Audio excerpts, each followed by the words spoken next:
کی چھپی بات نہیں ہے کہ پاکستان اس وقت بہت مسائل کا سامنا کر رہے ہیں۔ انگریزی میں کہا جاتا ہے کہ ایک پرفیکٹ سٹارم۔ اس لیے پاکستان کی تاریخ میں کسی ایک وقت ہم نے ایک معاشی بحران کا مقابلہ کیا ہے، سامنا کیا ہے اور اس معاشی بحران سے نکلا ہے، یا کسی وقت ہمارا تاریخ میں ہم نے دہشت گردی کا اور انتہا پسندی کا مقابلہ کیا، ایک سیکیورٹی بحران کا مقابلہ کیا اور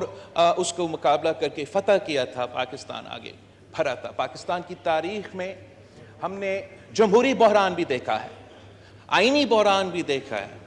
آمریت دیکھا ہے، مگر ہم نے ان آمروں کا مقابلہ کر کے پاکستان کے عوام نے ان آمروں کا مقابلہ کر کے جمہوریت بھی قائم کیا ہے۔ اس وقت ہم اس لیے کہتے ہیں کہ ایک پرفیکٹ سٹارم ہے، اس لیے ایک ساتھ پاکستان کے عوام ایک تاریخی معاشی بحران کا مقابلہ کر رہے ہیں، تاریخی مہنگائی کا مقابلہ کر رہے ہیں، تاریخی بے روزگاری اور غربت کا مقابلہ کر رہے ہیں۔ کچھ ہمارے اپنے فیصلوں کی وجہ سے،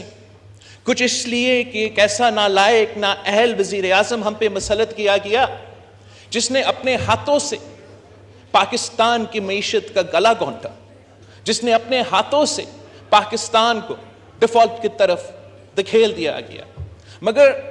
کچھ اس معاشی بحران کی وجوہات ایسی بھی ہے جو ہمارے ہاتھ میں نہیں ہیں، جیسے کہ کووڈ کا پینڈیمک نے دنیا بھر میں ایک معاشی بحران پیدا کیا، جس کا نتائج جو ہے وہ آج بھی ہم اس کا سامنا کر رہے ہیں، پوری دنیا اس کا سامنا کر رہے ہیں۔ ساتھ ساتھ جو روس اور یوکرین کے درمیان جنگ شروع ہوا ہے، اس کا بھی اثرات ہیں، ان کے اوپر جو سینکشنز لگے ہیں ان کا بھی اثرات ہیں، اور وہ معاشی بوجھ دنیا بھر کے عام آدمی، سفید پوش طبقہ، غریب آدمی، وہ بوجھ وہ اپنے کندھے میں اٹھائی صورت میں، اور ہم بھی اس معاشی بحران کا سامنا کر رہے ہیں۔ اسی وقت اس معاشی بحران کے دوران ہم نے ایک ایسے قدرتی آفت دیکھا ہے جو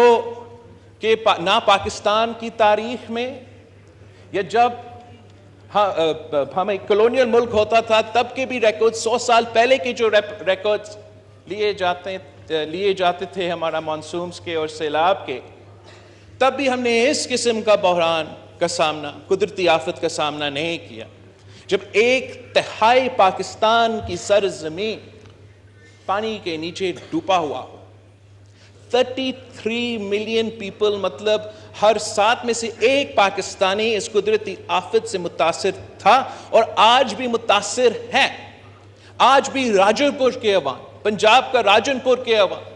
آج بھی بلوچستان کے عوام، صوبے سندھ کے عوام، جنوبی پختونخوا کے عوام اس تاریخی قدرتی آفت سے جو مسائل پیدا کیے گئے ان کے مقابلے کر رہے ہیں، اور آج بھی اس قدرتی آفت کی وجہ سے ہمارا معیشت کے مسائل ہیں۔ ساتھ ساتھ ہمارا ایک سیکیورٹی کا بحران پیدا کیا گیا ہے۔ افسوس کے ساتھ ہم ایک بار پھر دہشت گردوں نے، طریقے طالبان پاکستان میں، اس قسم کے مجید بریگیڈ نے، PLA نے، اس قسم کے جو دہشت گرد ہیں، انہوں نے ایک بار پھر اپنا سر اٹھائے ہیں، اور ایک بار پھر جیسے میں نے کہا وہ معاشی بحران تو ہمارا اپنا ہی ناجائز نالائق سلیکٹڈ وزیر اعظم نے اپنے ہاتھوں سے اس ملک کی معیشت کو ڈیفالٹ کی طرف دھکیل دیا گیا، تو اسی نالائق ناجائز سلیکٹڈ وزیر اعظم نے پاکستان کو ایک بار پھر دہشت گردوں کے آگ میں لپیٹ دیا۔ میں نے دیکھا ہے، میں نے تلاش کرنے کی کوشش کیا ہے، خود یونیورسٹی میں نے ہسٹری پڑھا ہے، لیکن مجھے ایسے کوئی اگزامپل نہیں مل رہا جہاں ایک قوم، ایک ملک، ایک عوام اس قسم کا دہشت گرد اپنے مخالف کا مقابلہ بھی کرے، شہادت قبول کرے، عوام سے لے کے پولیس افسران تک، پولیس افسران سے لے کے ہمارا فوجی جوانوں تک، ہمارا سیاسی قائدین تک ایک ملک ہو کے ایک قوم بن کے ہم نے ان دہشت گردوں ان انتہا پسندوں کا مقابلہ کیا، پاکستان کو ان دہشت گردوں سے پاک کیا، ان دہشت گردوں کا کمر توڑوایا، ہم نے وہ کام کر کے دکھایا۔ پاکستان کے افواج، پاکستان کی پولیس، پاکستان کے عوام، یہ جو سیاسی جماعتیں آپ کے سامنے ہیں، ہم نے وہ کام پاکستان میں کر کے دکھایا جو پورا کا پورا نیٹو اور پورا دنیا کے سپر پاورز افغانستان میں نہیں کر سکتے۔ ہم نے اپنے ہاں جو دہشت گرد تھے، جو انتہا پسند تھے، ان کو ختم کر دیا تھا، ان کا کیپیسٹی کو ختم کر دیا تھا۔ ان کی بس کی بات نہیں تھا کہ وہ پاکستان میں حملے کر سکے، نہ وہ ریکروٹ کر سکتے تھے۔ لوگ ان کی دہشت گرد کی جو ایک آرگنائزیشنز ہیں اس میں شامل ہونے کے لیے تیار نہیں تھے۔ مگر اس ملک کا بدقسمتی ہے کہ ہمارے اوپر ایسا ایک وزیر اعظم مسلط کیا گیا جس نے خود یہ فیصلہ کیا، از خود یہ فیصلہ کیا، اس عوام کے پیٹ کے پیچھے یہ فیصلہ کیا، پاکستان کے عوام کے پیٹ کے پیچھے یہ فیصلہ کیا کہ وہ معاف کریں گے ان دہشت گردوں کو جنہوں نے اے پی ایس پہ حملہ کر کے بچوں کو شہید کر دیا تھا، جنہوں نے پاکستان کے ہر صوبوں کے عوام کے خون کے ساتھ 10 سال وہ ہولی کھیل رہے تھے۔ اس قسم کی دہشت گردوں کو اس نالائق سلیکٹڈ وزیر اعظم نے معاف کیا، جیل سے رہا کروایا، جو ہزاروں کی تعداد میں افغانستان میں رہ رہے تھے، بس رہے تھے، ان کو اٹھا کے ہمارے ہاں پختونخوا میں، سابق قبائلی علاقوں میں، اور وہ قبائلی علاقوں کے عوام نے دہشت گردوں کو شکست دلوایا تھا۔ جس بہادری کے ساتھ، جس غیرت کے ساتھ قبائلی علاقوں کے عوام نے ان دہشت گردوں کے آنکھوں میں آنکھیں ڈال کر مقابلہ کیا، تاریخ میں ایسے کوئی مسائل نہیں ملتا۔ جناب اسپیکر، افسوس کی بات ہے کہ ماضی میں اس ملک کہ حکمرانوں نے انہی قبائلی علاقوں میں یہ دہشت گردوں کو مسلط کیا تھا، اور جب انہوں نے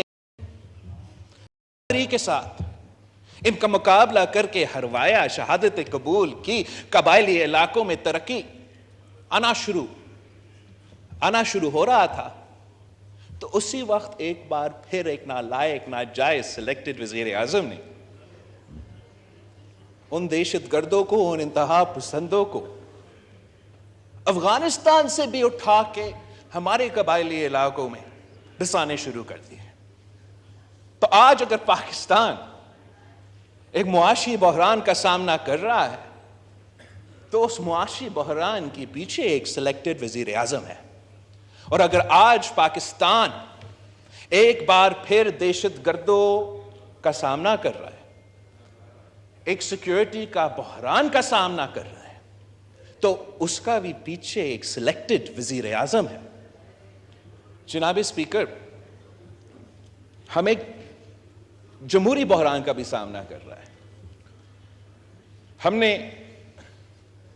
پاکستان کی سیاسی جماعتوں نے، پاکستان کے سیاسی کارکن نے آمریت کا مقابلہ کرتے کرتے ایک فیصلہ کر لیا جو سلیکٹڈ وزیر اعظم مکمکہ کہلواتا تھا۔ وہ جو فیصلہ، وہ جو ریکنسیلیشن جو ہم نے آپس میں کروایا تھا، ہم نے یہ چیزیں بھولے کہ ایک دوسرے کے خلاف کتنے مقدمے، ایک دوسرے کو کس نے جیل بھیجا، کس نے نہیں بھیجا، وہ سارے چیزیں پاکستان کی وجہ سے ہم نے بھولے تھے، اور ایک ایسا کنسنسس لے کر آیا، ایک جمہوری کنسنسس لے کر آیا کہ پہلی بار پاکستان کی جمہوریت چل پڑا، پہلی بار اس ملک میں میری زندگی میں سیاسی سٹیبلٹی نظر آنا شروع ہو گیا، اور پہلی دفعہ اس سیاسی سٹیبلٹی کی وجہ سے ہمارا جمہوریت بحال کروانے کی وجہ سے اس ملک نے معاشی ترقی کرنا شروع کر دیا.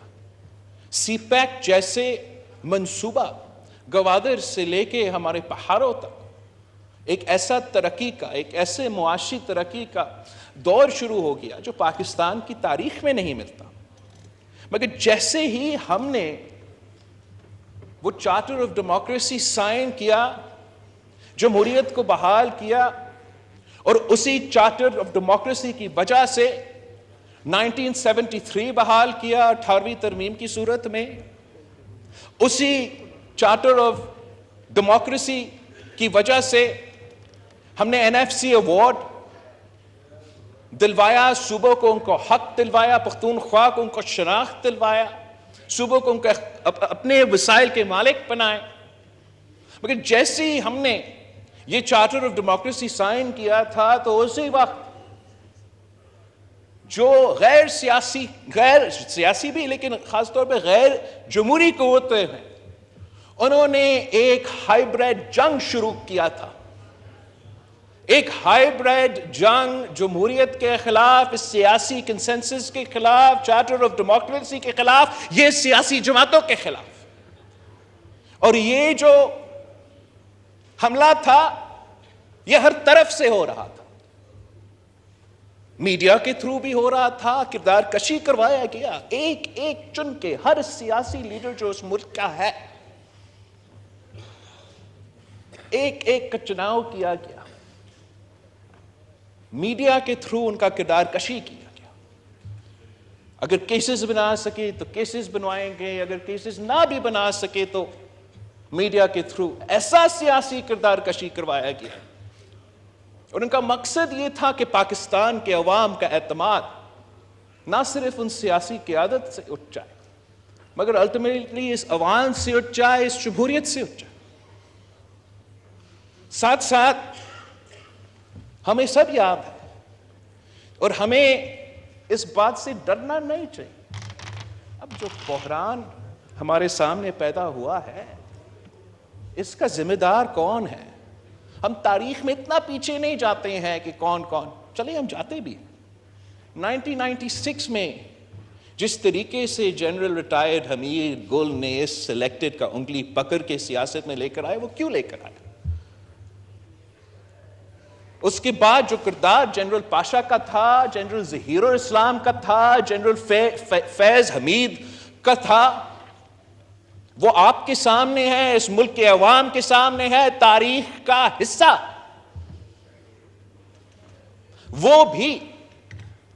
اس جمہوری اتحاد کے خلاف، ایک سیاسی کنسنسس کے خلاف، اس 18ویں ترمیم کے خلاف، اس جمہوریت کے خلاف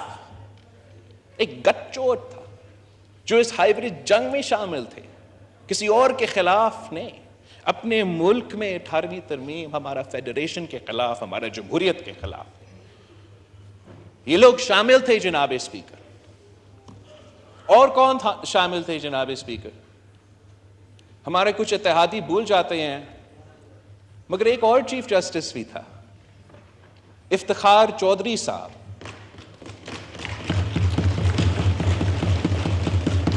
اس نے تو اس روایت کی بنیاد ڈالا. اس نے جو چیف جسٹس کا آمریت ہے سپریم کورٹ میں قائم کیا تو افتخار چودھری نے قائم کیا. جو آج آنریبل ججز کہتے ہیں کہ the monopoly of the chief justice, وہ تو مونوپلی قائم کیا تو چیف جسٹس افتخاری نے قائم کروایا، اور وہ بھی اسی ہائیبریڈ جنگ میں شامل تھا جو شروع تو پیپلز پارٹی سے ہوئے